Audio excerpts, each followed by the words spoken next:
Tech Sideline is presented by First Bank and Trust Company, a nationally ranked community-focused bank with over 30 locations throughout Virginia, Northeast Tennessee, and North Carolina. Who you choose to bank with can make all the difference. Visit firstbank.com to learn more.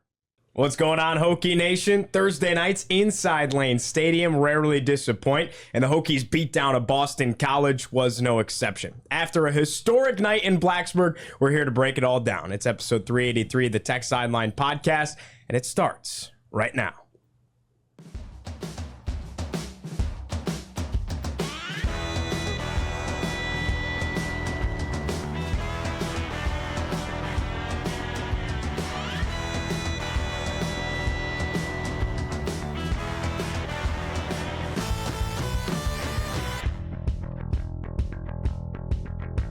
Having fun this morning on a Monday, October 21st, 2024, from our high-tech studio in the Virginia Tech Corporate Research Center. Remember to like, subscribe, refer the show to a friend, and head over to techsideline.com to check out our extensive editorial content. Subscriptions are just $12 a month, and of course, if you're a Virginia Tech student, your subscription is free. Tech Sideline is presented by First Bank and Trust Company, and the Tech Sideline podcast is also brought to you by StubHub. Can't find tickets or parking for the game? Try StubHub, the top destination for ticket buyers and resellers. Every order is 100% guaranteed on StubHub. StubHub's exclusive Fan Protect guarantee ensures valid tickets or your money back. Tech Sideline is a StubHub affiliate, so every time that you click our link and make a purchase, we get a commission. And well, you get a safe, nice ticket to the ball game. So go ahead, get your reliable tickets over at StubHub. I'm your host, Giovanni Heater. To my right, Chris Coleman, lead analyst and columnist. Across the way, Andy Bitter, our senior staff writer. And then our managing editor, David Cunningham, always in the fourth chair. Producing the show behind the scenes, the mustache man, Nick Brown. And guys, Hokies with a nice win on Thursday night. Feels like that was a bit ago at this point. The Hokies, 42-21, the final score over Boston College. You had historic performances from Bhayshul, Tuten, and Antwaun Powell-Ryland. How was everybody's Thursday night and long weekend? Thursday was good. I went to Sharky's rooftop before the game for the first time. I didn't even know it was open until I went in there. But so I went in there and saw Evan Hughes' parents.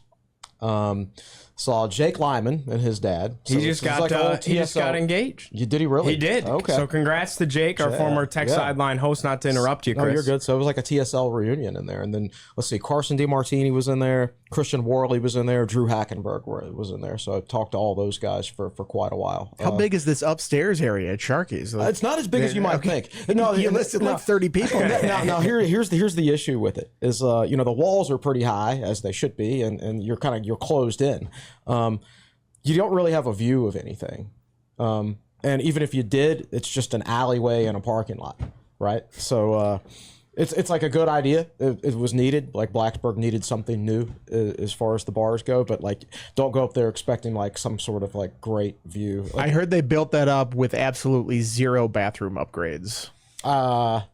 The downstairs, there's still only one bathroom. Okay. I think there is an extra bathroom. Okay, but it's like now. There's not one bathroom. like so, one. Chris, we went there on Friday night. First time going. I thought it was all right. There's one bathroom upstairs, but it's literally like one toilet. That's it. Right. Now, the fire marshal rules are really tricky. I don't want to get too off topic here, but fire marshal has been cracking down on Blacksburg bars this year since school started. Like one of them even got shut down for a home football game weekend, which is critical to be your business around here.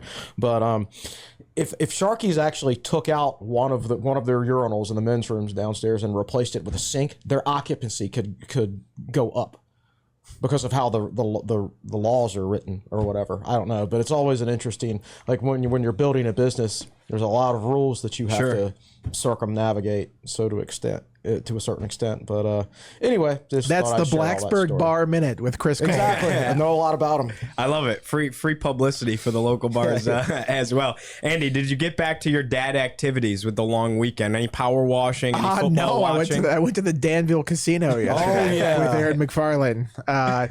Not as lucrative as the first time.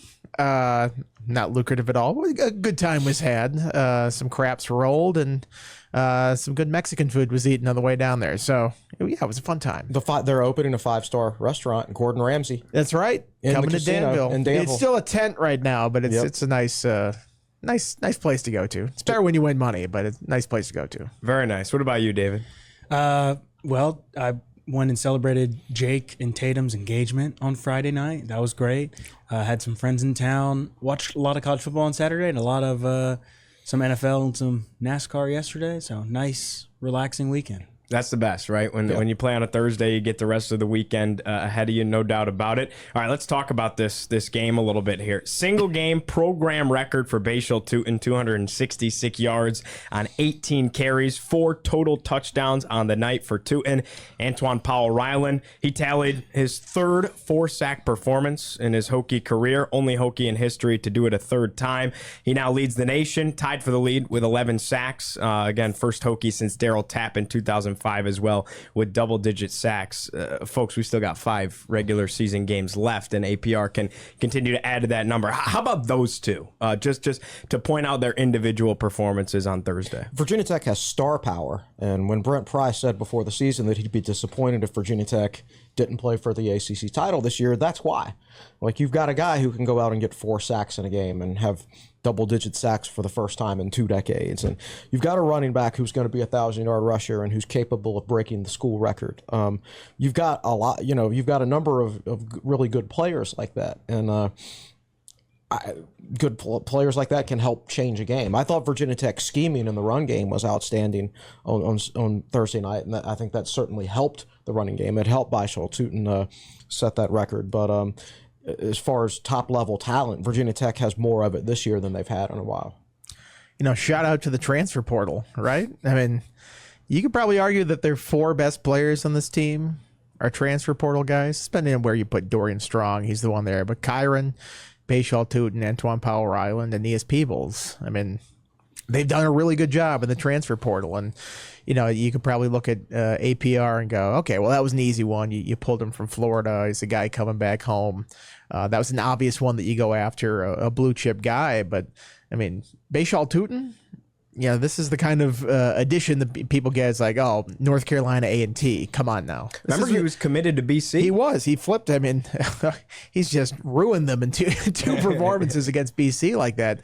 I mean, this is why when you hear a transfer portal edition, like, don't poo-poo it just because they're coming from like a lower level or someplace you haven't heard of, because there's a lot of talented guys there that still slip through the cracks. I mean, that was a COVID year thing that kind of contributed to that whole thing. But, I mean, he is legit, and he's getting some NFL looks now, and going to be very interesting to see how he finishes up this season and what kind of accolades he can get, all ACC, perhaps all America. No, remember when he was in the portal, he reported a Georgia offer. Now, whether it was a committable offer or not, I don't know. But Georgia was at least very, very interested enough to contact him and do their due diligence on him and say, hey, we might want you here. When he was at A&T, he had 2 really good games against Duke, including a 100-yard rushing game with some long runs in there. So he was already proven against an ACC, against the Mike Elko defense. He did that against, So I know it's easy to say, oh, North Carolina A&T and things like that. But if you peel back the layers and do a little more research on his career there and his recruitment after he got into the portal, I'm not surprised at the success that he's having. I love that they put him back in. Oh, yeah. That somebody had the wherewithal on the sideline to be like, this is a pretty special game, and he's 10 yards away from breaking this thing. It's like, those opportunities do not come up. And ask Darren Evans right now how special holding that record was for him when he got to it. So this is something that's pretty cool that he got to that mark. He got there on 18 carries, which is insane. It's like, what, 14.4 yards a carry, something like that in the game. I mean, you look at the all-time leaders in single game in the ACC, and there's some that are better than Tuten, but they all got a lot more carries in the game than he did. I mean, he was breaking out these huge runs to get to this mark. So that makes it even more impressive that he did it with, what was, I think, his 3rd fewest carries of the year, getting to that point. So that's how good he was with breaking these big plays. Encompassing the entire game, obviously you have the star power, but the entire game, what were your takeaways and your immediate reactions? I have a couple of basic ones, really. 3 basic ones, I think. I've never felt so uncomfortable in a blowout. I mean, you go from saying, oh my gosh, 28-0, this game is over. Tech's probably going to win by like 40. And then I swear when the BC tight end caught that pass and he rolled over who was it he rolled over? Mose Phillips. and picked up the first down in Tech territory, you're sitting there like, they might actually blow this. And then they win by 21, right? Now, you're used to having your emotions change during the course of a game and everything, but it's rare that you go from 28-point lead to thinking, gosh, we're going to lose. And I didn't necessarily think they were going to lose, but I thought there was a strong chance of it at that point. So I think it's just a very, very odd blowout. What stood out to me offensively was they ran so much of the same play, not necessarily the exact same play, but the same action. Like a lot of pulling tight end and pulling tackle, and sometimes both on the same play. And they ran that, and they ran basic run plays with those actions, and they also ran counter out of those actions. So I thought from an X's and O's standpoint, that's something they hadn't done much of, or maybe even any of this year. So they really focused in on it in the bye week. They had to get their timing down perfectly to avoid illegal motion penalties and false start penalties. Then they were very close on a couple of those, but that shows that they really worked on that in the offseason, in the bye week as far as their timing goes. So I said earlier, I thought the X's and O's really helped the Tech running game this week, and that's what I was talking about. Defensively, great job forcing turnovers. Tech needs to be better against the run. They are 100th in the country in rush defense. I think they're 72nd in yards per carry allowed. The linebackers, with the exception of Woodson, were not good this week.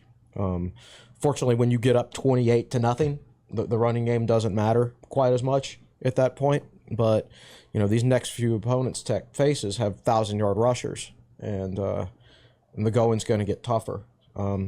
We'll see if Georgia Tech has their quarterback, but Virginia Tech needs to be better against the run. They're not getting gashed like they were last year, but the overall, yards per carry allowed is pretty much the same as it was last season. And, a better team and a closer game will be able to take advantage of that. Yeah, I thought, the first half I already had my game story written, and I'm like tearing it all down in that third quarter. I picked BC to lose by 6, so I looked like an idiot in the first half, and then maybe sort of smart for a second there in the third quarter, and then obviously like an idiot at the end. But it tells you how big like one play can be in turning the tide. And that Jaden Keller play where he shoots through the line, gets the tackle for no gain, I think it was, on fourth down, when it was fourth and less than a yard after that play you mentioned before, where the receiver spinning over Mose Phillips, and they reversed it on replay. A favorable replay review for the Hokies there. I mean, that was a critical play, and you could kind of feel the wind go out of the sails for BC. Because if they get that first down there, I mean, the 44-yard line. I mean, it's just like it's going, and it feels like the whole thing is crumbling. And they did that. I think it was one play later. No, it's 3 plays later. It was like a clinical drive. It was Tuten run. They did a reverse to Aiden Green, then Tuten into the end zone, and boom, it feels like the game's over at that point.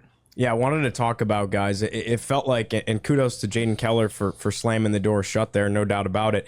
Felt like Castellanos was healthy coming. We weren't sure. Hit the over. Yeah, but he looked good. So I mean, it almost makes you feel even better about the win when you know that you got their best. Yeah, I don't.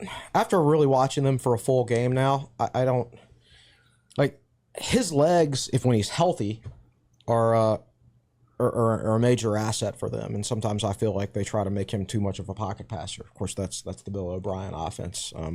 But their running backs were good. Their running backs had 24 carries for 121 yards against Virginia Tech, which is too many, and probably would have had more than that if it hadn't been 28-0 at one point.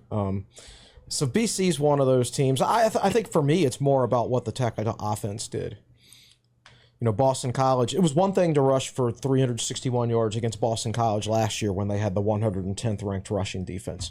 It's entirely different to rush for 368 this year and 9.2 yards per carry against the 25th ranked rush defense. Like Boston College, when you improve almost 100 spots in one category in the rankings, I mean, that's tremendous job. That's tremendous coaching, tremendous playing. But Virginia Tech made them look like the 110th ranked rush defense again. I mean, they absolutely thrashed them from start to finish. So I think, the offense deserves credit for this game. Yeah, they had turnovers, but so did Boston College.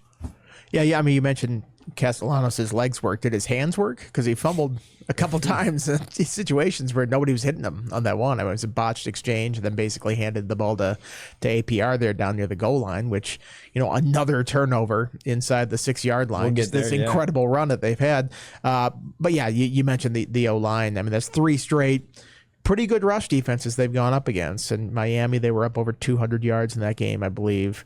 Less so against Stanford, still 136, I believe, because they got it to the over in our over-under in that thing.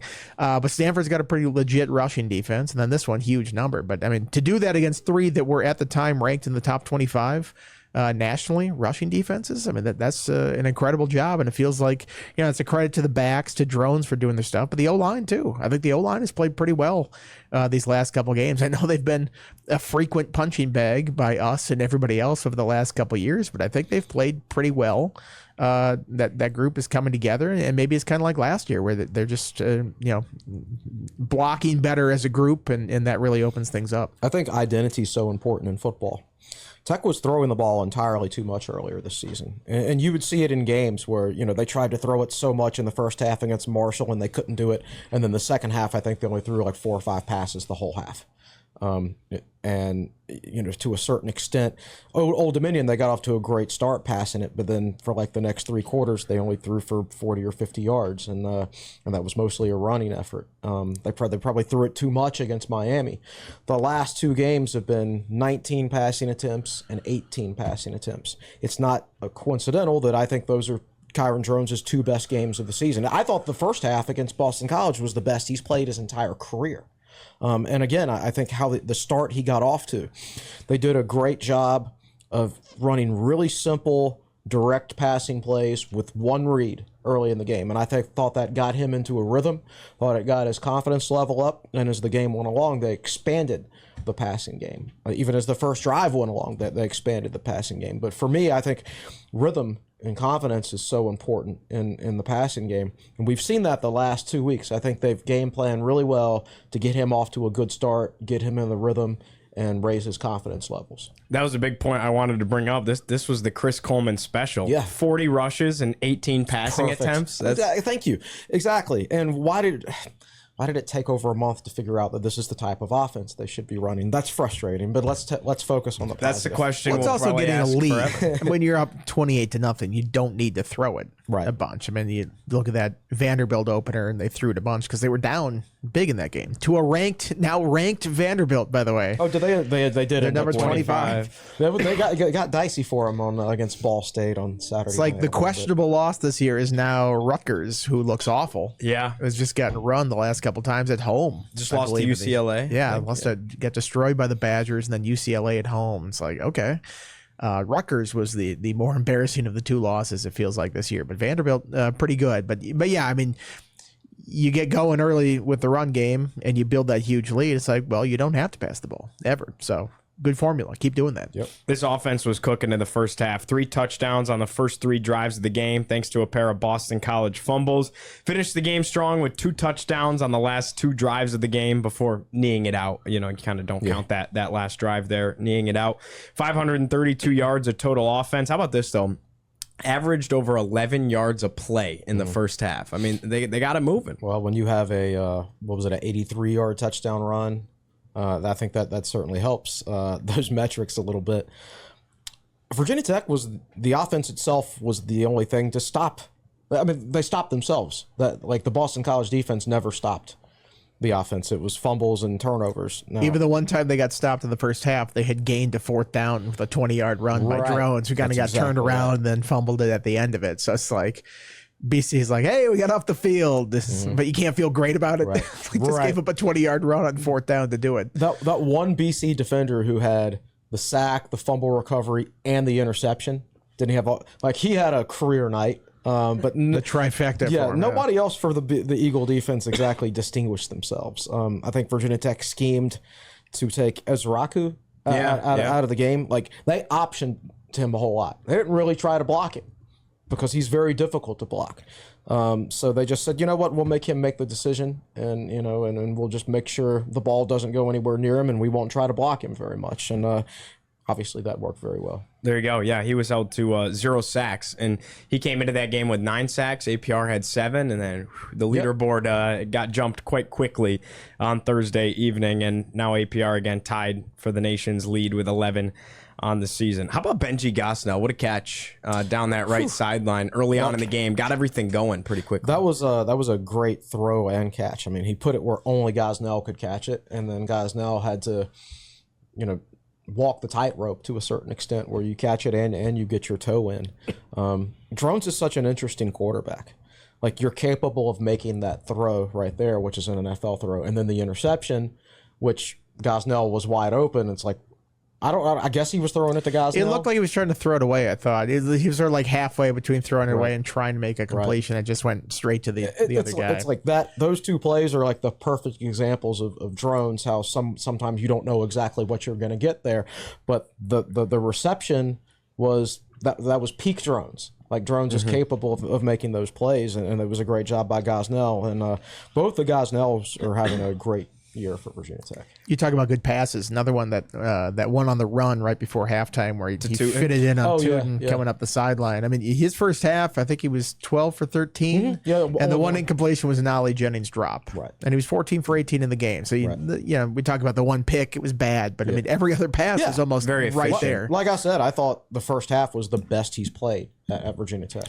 And 164 yards. Yeah. It's like, that's fine. Just do that. If you're running for 380, 385, and 368 in the game, I guess it was with losses. But you take that any day. The Tech passing game doesn't need to have big numbers. It just needs to be efficient. That's why coming into the year, it's like, are they going to change the offense because they got all these receivers? It's like, why? Like, it was working last year. Exactly. You had a formula for success last year. Why would you change that? Call me crazy, and obviously you're so far away from making comparisons, but we were talking about, like, some of the plays Cam Ward makes are like Mahomes-esque, right? For Miami, some of those, just his creativity and his ability to extend the play and whatnot. That play where Drones is, he could have taken off with his legs. I thought he was going to score a touchdown with his legs. And he's running, and right at the line of scrimmage, he decides to throw it to Tuten for a touchdown instead. That was a little more Josh Allen-like, where he's getting up towards the line and then still continues to make a play. I thought it was impressive. Well, the Cam Ward one this week was more Tom Brady-like with the tuck rule. With the Very true. Settle down, Miami fans. I'm just joking. I thought they made the right call on that one. I thought they did this time. too. I thought it was the right call, even though his thumb wasn't on it. He still was. He had it. And he was moving forward. I thought it was an incomplete pass. I thought it was the correct call. I thought it was the right call, but I have a little bit of a problem with that rule, because, like, how do you know he's not pump faking?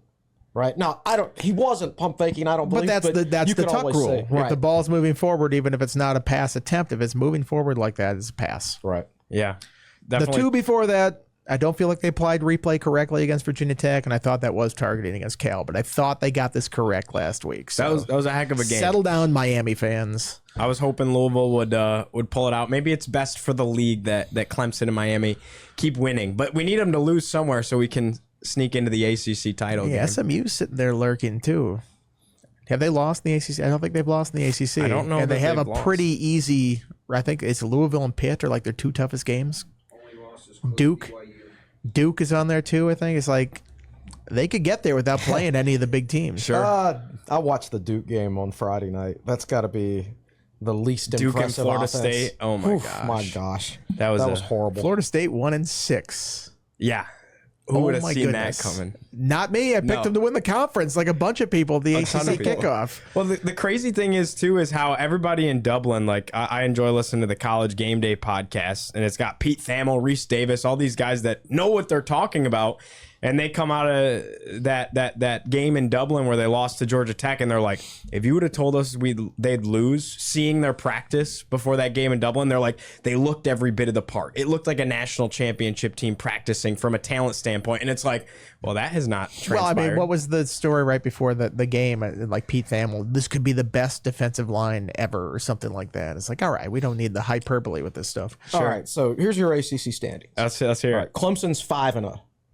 They've So- looked really good since beating or getting the They have. parade speaking off by Georgia, who's also good. but- Going into that Virginia game, I don't know how bad they beat him, but going into that Virginia game, they were outscoring their opponents since the Georgia game by 29 points. Oh, they dropped 48 on Virginia. Virginia scored a couple touchdowns late to make it look close. Right, but I it know was it was not. closer Just than hold a 29. second there. These are the opponents they've played, though.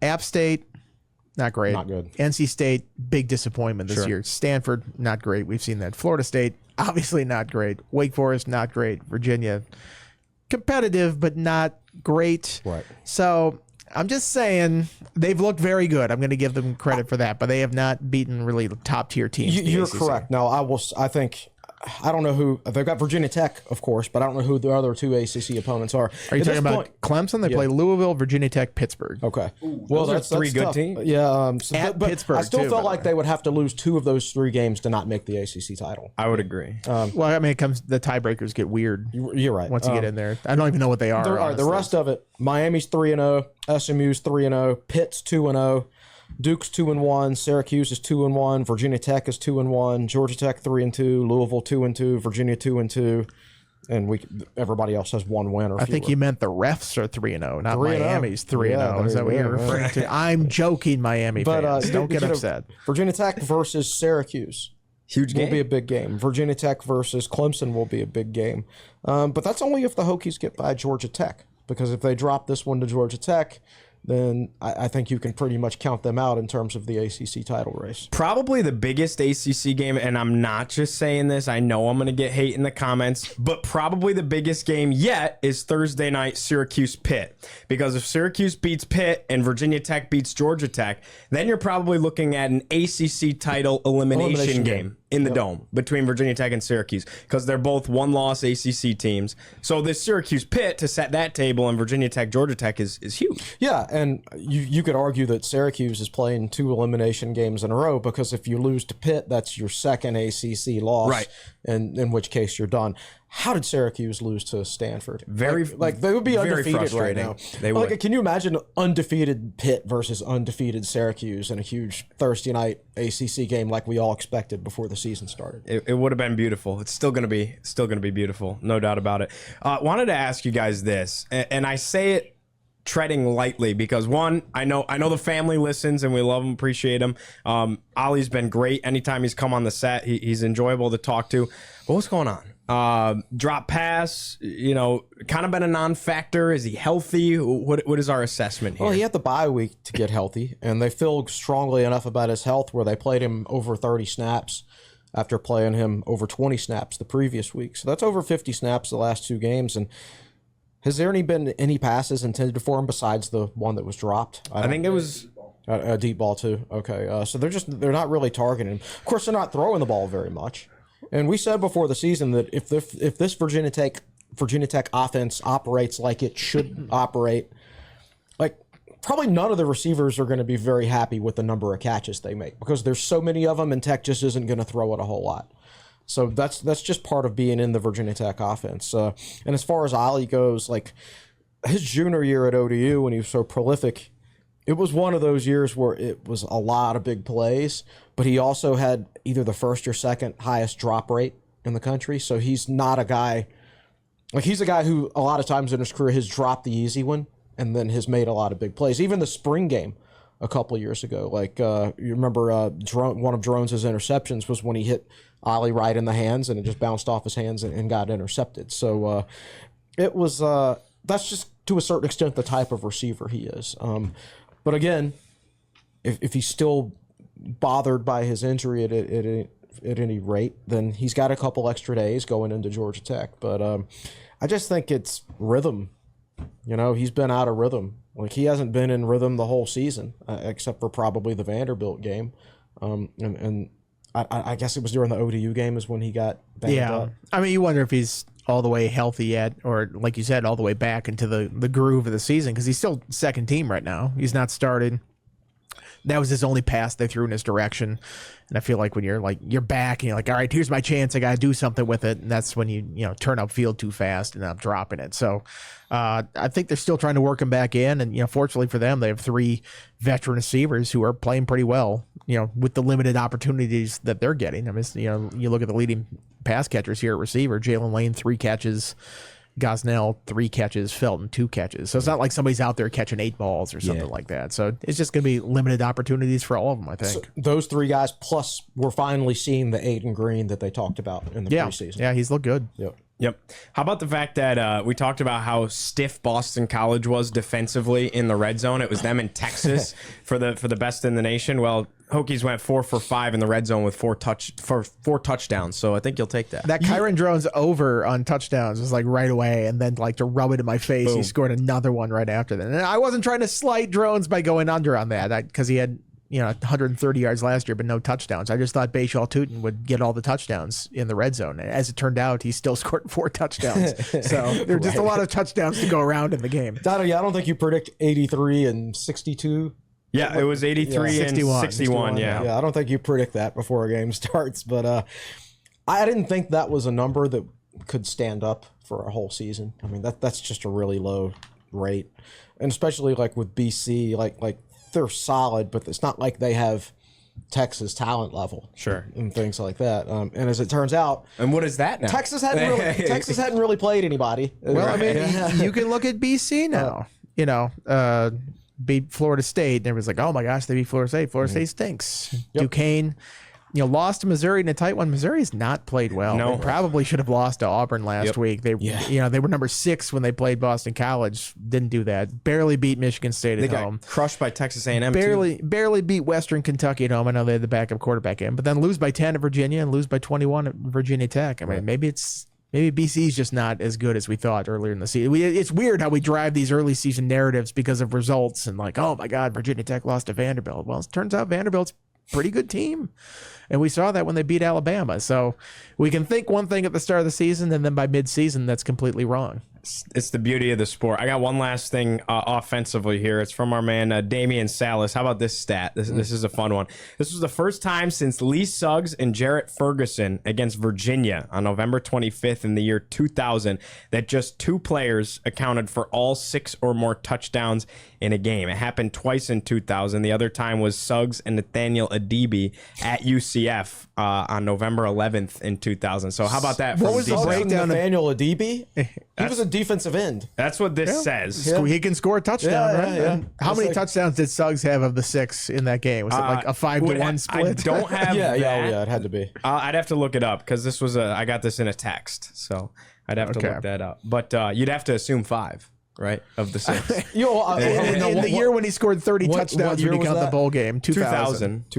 He scored 27 in the regular season. I'll tell you why he scored so many touchdowns that night. That was at UAB? That was at UCF. UCF, okay. So here's what happened that game. Vic didn't play because he was injured. Okay. And then Dave Meyer was the backup. Dave Meyer got hurt in that game. So they had to bring in Grant Knoll, who was the 3rd string. So the whole 4th quarter, like Grant Knoll didn't throw a single pass. They just ran it and ran it and ran it the whole second half, basically.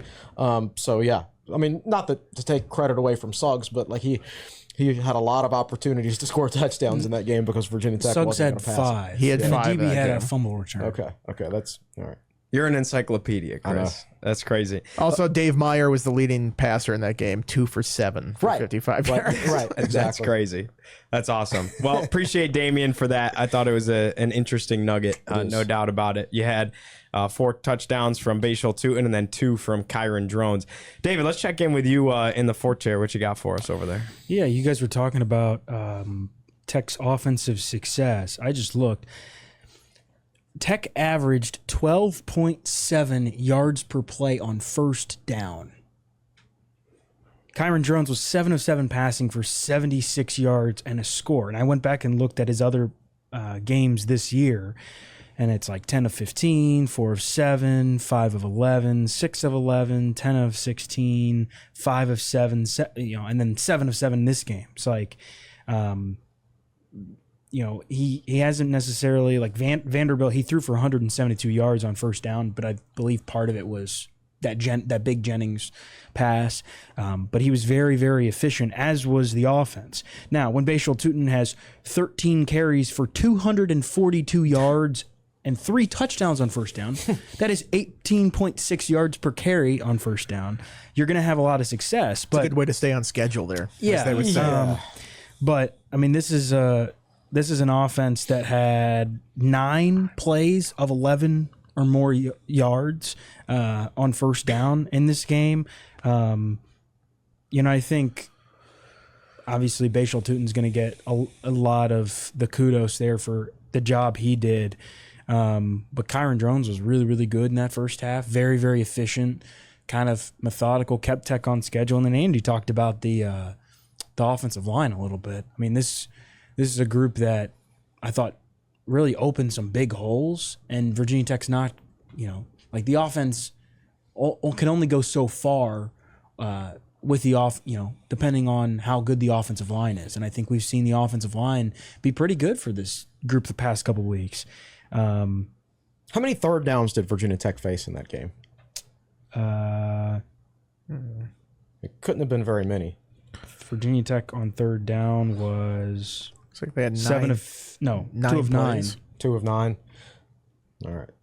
And 1 of 2 on fourth down.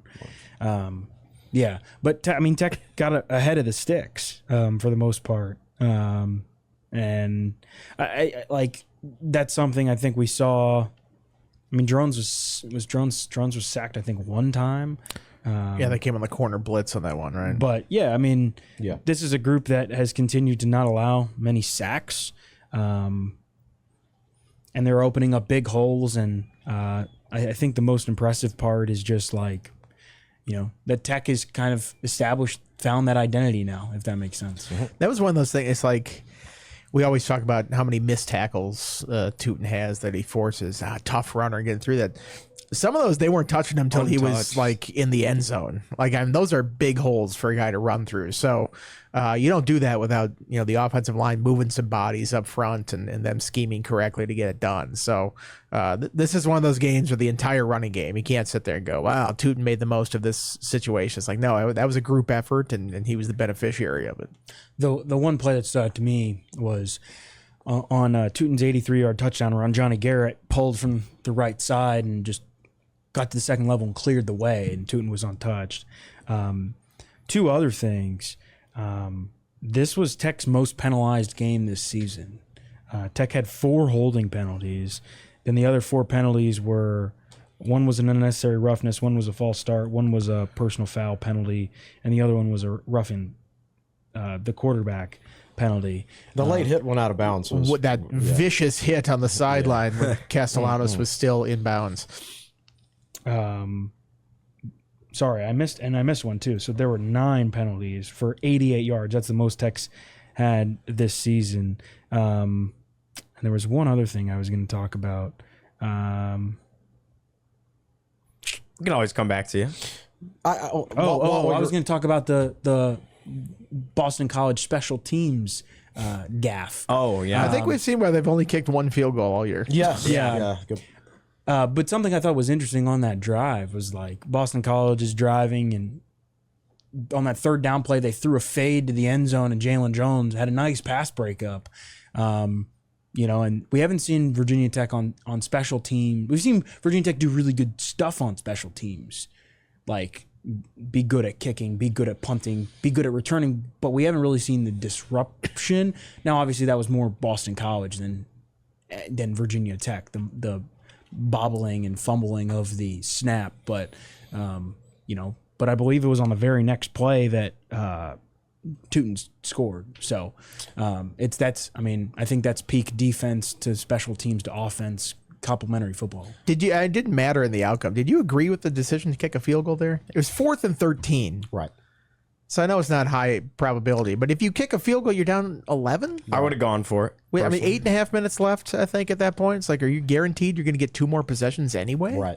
I thought not. that was a baffling decision. That was true. it was choosing lesser of 2 evils, because neither one is a great decision. But especially if it's not like you got an automatic kicker out there or something like that. I mean, they're clearly, their operation is a mess if they've tried one all year, and that was the result of the one that they tried the other day. So I thought it was a really baffling decision. Especially when you hadn't really shown the ability to stop Virginia Tech. Exactly, yeah. Yeah. And David, to add on to what you were talking about, that was the most penalized Virginia Tech has been. That game was kind of like, I don't want to say a coach's dream, but a lot of times when you blow somebody out, you do so many things right that maybe you get a little bit overconfident. There's a lot of teaching points from this game because Virginia Tech had too many penalties. They had too many turnovers. They didn't stop the run game, the BC run game. And in fact, they didn't do well at all against the BC run game, in my opinion. And they were only 2 of 9 on third downs. So there are a lot of things in this game that Virginia Tech could have done better. So if you're Brent Pry, you're like, okay, great 21-point win.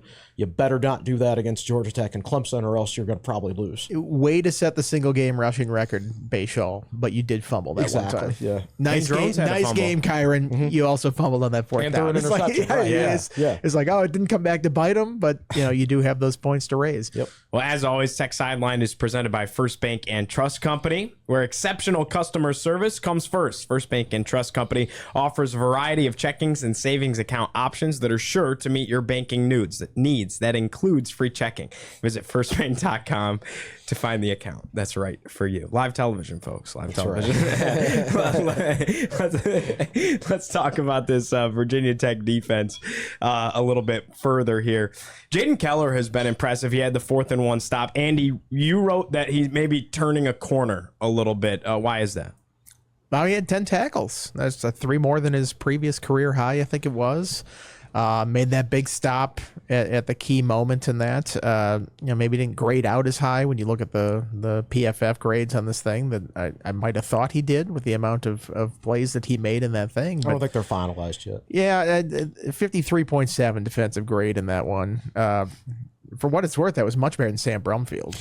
And he played a ton more snaps than Sam Brumfield, too. It was 53 snaps for Keller, 21 for Brumfield. I wonder if maybe things are shifting a little bit there. If that was just a single game thing, I don't know. It might be interesting to watch going forward. But we'd heard all the time about what we're seeing on the practice field is starting to come over to the games, and it never really translated in previous years. And he looked sharp the other day, and he made a play. He made a play at a key spot when they needed him to make a play.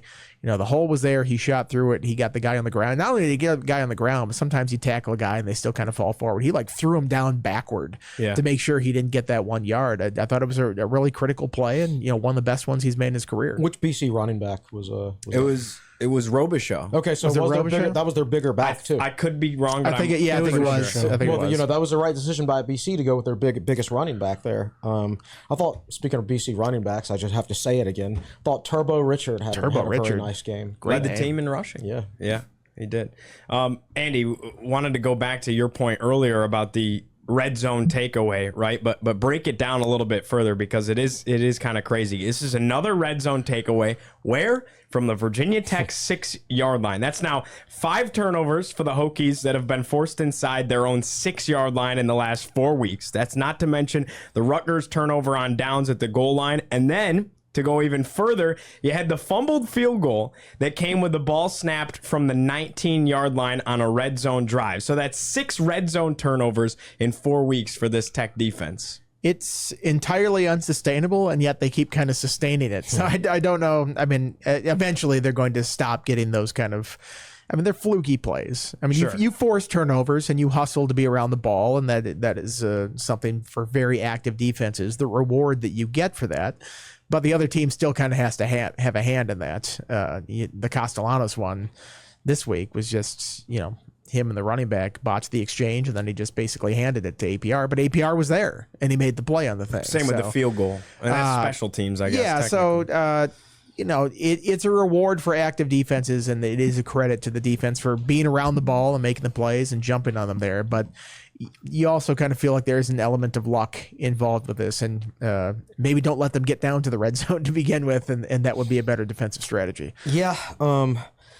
Again, Tech is 100th in the country in rushing defense, and that's not good no matter how you slice it. And Virginia Tech, there's a exchange problem on the one in the 6-yard line. Is that where they had the ball? Something like that. It was that's where the fumble was, and where APR recovered. So there's an exchange problem, and then the previous week the backup quarterback fumbles inside the 5-yard line. And so it's just like that. Tech's defense is okay. It's 47th overall, 100th against the run. The reason it's 47th is because let's face it, they've faced a bunch of backup quarterbacks. Even the Marshall quarterback that they faced has since been benched. And so really, Stone Earl? Right. So really, like 4 out of the 8 quarterbacks, last 8 quarterbacks they faced have been backup quarterbacks when you think about it. And might have one coming up. Might have another one coming up this week. They are getting very fortunate. So Syracuse's quarterback better watch out this week. Yeah, I know. Don't even He put might that be in into for the a rough universe, shape. I'm Andy. just saying. So You're gonna have to put more duct tape on the back of your jersey and put another name there to get the next guy. right. So but they haven't really faced an offense, a capable, balanced offense outside of like Vanderbilt, and we saw what happened then. Even Rutgers has stunk ever since, but they still lit up Virginia Tech, right? So I think while the Tech defense has made strides in certain ways, I'm very concerned. Like Clemson's offense is rolling. Oh, yeah. And They can run the ball, too. exactly, that they can do both. Georgia Tech can do both when they're healthy, but they're not healthy right now. Haynes King might be missing the game. Even Jamal Haynes went down late against Notre Dame with an injury, although he came back in the game. Syracuse has got a great passer. They've also got a 1,000-yard rusher, although they haven't used him quite as much this year, but they've still got him. Yep. So there's going to be more balance on some of these offenses coming up. And so, yeah, I think the Tech defense has made strides in certain ways, but they've not reached the point for me where I trust them at a high level. I'm with you there. What you got in the Fort Terre? Anything defensively for us, David? Yeah. If you give me a minute, I will have a lot more. Sure. But I was just finishing working on some offensive things. So Virginia Tech, by my count, Virginia Tech ran the ball on first down 20 times. 10 of those plays were for 10 or more yards. That'll do it. 3 of those were for 20 plus. So 25-yarder, 61-yarder, and a 62-yarder and a 83-yarder. The 2 long touchdown runs. And then of the 10 that went for 10 or fewer yards, 5 of them were 5 or more yards. So you really only had, they had 3 1-yard gains and 2 2-yard gains. Everything else was 5 yards or more. He had, before his 83-yarder, I think it was the previous play, he had an 11-yard rush for a first down, and he was very close to breaking that one. And I remember thinking, he's really close. He might break a long one at some point in this game. And literally, it was the very next play. Gio, you mentioned defense. One of the things I talked with Antwaun Powell-Ryland after the game, he did not have to be reminded about the Bruce Smith stat this time around because, of course, at Old Dominion, Bruce Smith was there, and APR did not realize that he tied Bruce Smith. And that was so wholesome, by the way. I think you were the one to break the news to him, and he was like, man, that's Bruce Smith. And he was like very, very happy. Well, so this time, the one thing I did tell him was, I was like, Bruce Smith has never done that before, right? And he was like, oh man, okay. Like he's like, had no idea. But Bruce Smith was there again, and Antwaun Powell-Ryland had another 4-sack game. But one of the things I thought was really neat was I asked, we were asking him just about it and kind of the art of pass rushing after the game. And one of the things he said was Bruce Smith told him once to never waste a rush. Always be ready. Always, you never know when the pass is going to come. Just kind of always be prepared and be on your toes in case it does come. Because if it does, it's your moment.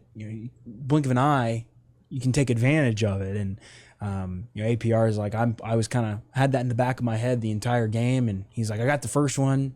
Okay, I don't really care. I'm just gonna go keep getting more. And he, he had 2 back-to-back, I believe. But I mean, I think it's interesting. Andy kind of wrote about this with both Tuten and APR. But like, APR has an opportunity. I think he could potentially leave Virginia Tech as 4th in school history in terms of total sacks, which is crazy considering he only played at Virginia Tech for 2 years. He's not going to catch Bruce Smith or Cornell Brown or Corey Moore because those guys are all in the 30s and 40s. But I think John Engelberger's like a 26.5. He needs 6 to tie Engelberger. So like he gets them in bunches. So I mean, Chris, in your mind, where does APR rank in terms of pure pass rushers? Greatest pass rushers in Virginia Tech history? He's definitely up there. And I think one thing you have to know about pass rushers is they have to be great to begin with, but the opportunities have to be there in terms of what's the score, what's the game situation. And in his 4 sack games, like you think about it, Virginia Tech was up by like 20 or more on Wake Forest, and then bam, he gets 3 on that last drive when you can pin your ears back because you know they're going to pass the ball. He got 4 against ODU, and they were in pass mode because they were down by multiple scores, and similar against Boston College, where Virginia Tech spent most of that game up by double digits. Corey Moore, and I'm not taking anything away from these guys. Because they have to be great pass rushers to begin with, but then they're helped by the situation. Corey Moore, how many times in 1999 was Virginia Tech just demolishing the opposition and where they're going to throw the football and you just pin your ears back? And I think maybe that's been an issue for Virginia Tech over the years, like when this team stopped being quite so dominant after the 2005 season. They kept winning 10 games, but for a few years, and then they dropped off and basically for a decade became kind of a 6-6 team, and there weren't as many blowouts to be had. So like what Daddy Nicholas had 9 sacks that one year, right? Was it 9 or he 9 was like 9 and Kane was 9.5. Right. I think they were both close to that 10. And Daddy played on a 6-6 team, I think, when he did that. What if he was playing on a team that was blowing out a few more opponents, and he could pin his ears back a little bit? So you have to be an elite pass rusher to put up those numbers, but you also have to be helped by your offense, scoring a lot of points and blowing the other team out and putting them in pass-first situations. That's a good point. No doubt about it. So where does he rank? I mean, I think when you consider the fact that he's going to finish in the... Where does he rank now? He ranks in like a tie for ninth now. He's at like 20.5. Right, and you consider the fact that... but think about that. He hasn't even played 2 full seasons. Exactly. So he may certainly end up top 5. I think he's going to have a lot of opportunities against a team like Duke, because Duke can't score, and I think Virginia Tech's going to get them down by double figures, and he's going to have a lot of opportunities against a team that doesn't block very well and things like that. So I think you have to put him in the top 5 at this point. I have some unfortunate news. Dreaded 6-day hold for the game against Syracuse. No, the ACC did. The ACC put a 6-day hold on all 6 of its games for that week. So it's like I feel like they just like push it to next week. Yeah, we'll make the decision then. That actually is brutal though for the plans. Moms, and my mom wants an itinerary for the whole weekend, and my dad's like, well, we can't do anything because we don't know when the game is. That's right. And you got to plan the weekend around the game, and she's going to be losing her mind when I tell her that she's got to wait another 6 days. She's had Monday circled on the calendar for 2 weeks now. Yeah. So sorry, Mom. We'll see if she got this far into the podcast. Blame the networks. There we go. Andy, you wrote that you think that the team that played in the first half against Boston College looked like it could win the ACC. I did, and then I followed it up by saying the one that played in the third quarter would not win the ACC. Correct. It would have quite a few troubles, and that's sort of, this team's existence is which team is it? Is it the one that looks really good for part of a game, or the one that looks like, to borrow a word uttered at a press conference, inept at times? They kind of struggled there. They took the foot off the gas and let BC back in that game. But man, the way they started that game, you go, why couldn't they have done this from the start of the season? Played like that. You play like that, you probably beat Vanderbilt, you probably beat Rutgers. Who knows with Miami? Miami's a pretty good team to go up against them. But I mean, that was the team that we had heard about all offseason. The team we saw in the first half against Boston College. So it shows you the potential is there. Can they do it for an entire game? Can they do it against a little bit better competition coming up? I think, Georgia Tech, with the injury, we'll see how that is coming up. But Syracuse, Clemson, after that, Duke. I mean, all these are pretty good teams. Perhaps better than the previous 2 that they played in BC and Stanford. So it's a step up in competition, but man, you see the potential with this Hokies team. Perhaps what you thought it was before the season, and maybe they can still get there. Yeah, I mean, as much as we give Vanderbilt credit for getting better, and they've certainly gotten better, that was an overtime game, and Virginia Tech only played half the game. Right, and they led it late. Yeah. I mean, it was 27-20, and they gave up the touchdown. They got to overtime, and then lost it there. So, and they lost to what's looking more and more like a very average Rutgers team, as opposed to a decent Rutgers team, and they only played 25% of that game offensively. I mean, they just. Then they had to play 11 versus 14 in the Miami game. Right. I'm kidding, Miami fans, if you're still listening. So I think Yeah, I think the preseason expectations were fair. Like, when this team is at its best, you see what they're capable of doing, and you see why Brent Pry said, I'd be disappointed if we don't play for an ACC title. And because this team should be better than their 4-3 record. I think it's very fair to feel optimistic about where the team looks like it's headed right now, but it's also fair to feel disappointed that it took them this long to kind of turn it on. Sure. Who do you think is the toughest two teams, I guess we could say, remaining on the schedule? Virginia definitely doesn't look bad at the end of the season. Clemson took care of them. I think Clemson's definitely the toughest left. And is 9-3 still on the table? It's on the table, but like, Virginia Tech has never won 3 games in a row under Brent Pry. So they're going to have to beat Georgia Tech this week to do that. So can you really predict them to end up winning? Again, what would it have been to get to 9-3? They will have to win 7 in a row. Yeah. So I don't think that's likely. I think their 2 toughest teams are Clemson and Syracuse.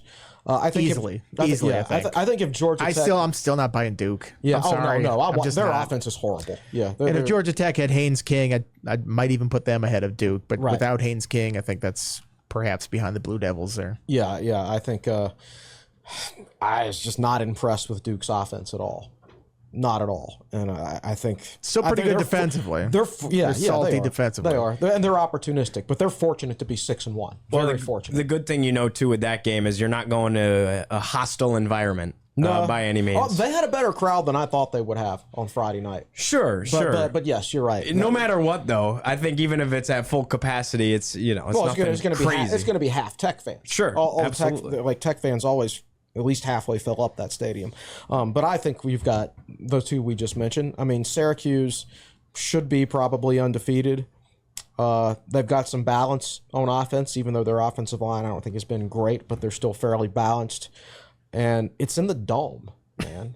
And that doesn't go well for Virginia Tech in recent decades, I guess you can say. Yeah.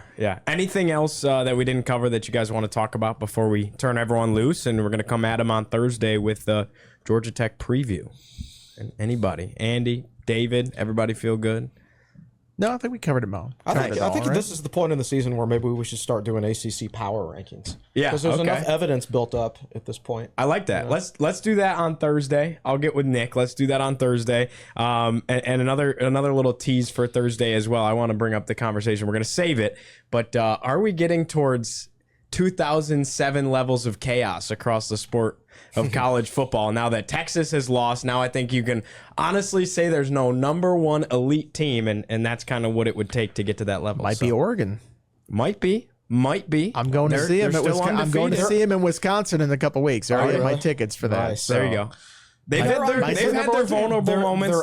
They're unbeaten and they beat Ohio State. So true, but they're not perfect. No, and I still think on a neutral field Ohio State's better. But I think you have to give them credit for what they are, or for what they've accomplished so far. That they should be number 1. The beauty is that with a 12-team playoff, like, how many teams are now involved in this whole thing? Mm-hmm. I mean, you could go Herb Street said over 30 deep, something like that, and these teams are still talking. Like, I think Iowa State probably is not going to run the table, but they're going to have a great chance of getting in the playoff. Why don't we talk about BYU? Army, Navy, BYU, Indiana's 7 really. Kurt Signetti can coach, man. And he'll tell you that too. They didn't just beat Nebraska. They just thrashed Nebraska. My lock of the week in our pickup. Only missed it by 50 points. I was right there. What a world we live in where Indiana is ranked directly above Alabama and Texas A&M. They deserve it. Crazy. How about Illinois too? Yeah, they look darn good. They look solid. It's fun. I like all the people that were like against the 12-team playoff. Like, I think you're gonna love this thing. I think it's gonna be really fun once we get to the postseason here. No doubt. David, you had your hand up. Yeah, Chris, I talked to you about. I mentioned the penalties earlier, and I was just going back and looking. So Virginia Tech had 6 touchdown drives in this game. None of them had a penalty. Wow! But yet they still set the season high for penalties. Well, so Tech had 12, 13 drives in the game if you count the final one. Of course, Tech had a couple turnovers. But every time Tech had an offensive penalty, Tech punted on that drive. Mm-hmm. So I think, It's like it seems like, you know, when you look at the first down plays, Tech staying ahead of the sticks, whatnot. You know, Kyron Drones only getting sacked once, right? Tech averaging doing so well on the ground, averaging, you know, big number. When it feels like when this offense is staying on its own schedule and kind of controlling everything, it's fine. It's great. It's doing well. Yeah. But it's like when you throw a little tiny wrench, whether it's a holding penalty or, you know, obviously turnovers have been big, you know, it just kind of throws them completely out of whack. So I thought that was interesting. There you go. All right, we'll talk to everybody on Thursday. Again, today's show was brought to you by StubHub and our proud sponsor, First Bank and Trust Company. Coming up on Thursday, we're talking about Georgia Tech. For Nick Brown, for David Cunningham, for Andy Bitter, Chris Coleman, I'm Giovanni Heater saying so long. Enjoy mid part of your week.